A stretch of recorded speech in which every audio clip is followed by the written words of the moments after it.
Баршаңызға сәлем, қалдарыңыз қалай? Бүгін үй жағдайында табиғи керемет маска жасаймыз. Бұл маска бетіңізді жұмсартып, жарқыратады.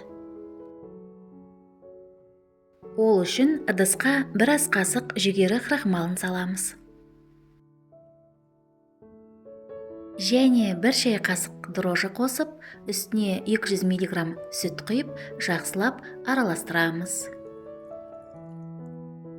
Дайын болған қоспаны баяу отқа қойып, қоюланғанша араластырамыз. Жүгері крахмалы теріні тегістейді, ал дрожжи теріні жаңартады. Сүт бет терісін ағартып, ылғалдандырады. Дайын болған маска негізін суытып, ыдысқа құйып аламыз.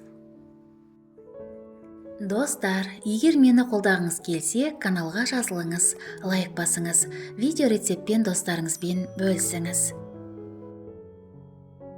Дайын болған маска негізіне 10 тамшы жүзім майын және 10 тамшы бадам майын қосып, жақсылап араластырамыз. Бадам майы теріні жұмсартады, ал жүзім майы тері жасушаларын нәрлендіреді. Дайын болған масканы шыны ыдысқа құйып, тоңазытқышта 1 аптаға дейін сақтауға болады. Достар, менің видеомды қай қаладан көріп жатқандарыңызды жаза кетіңіздер.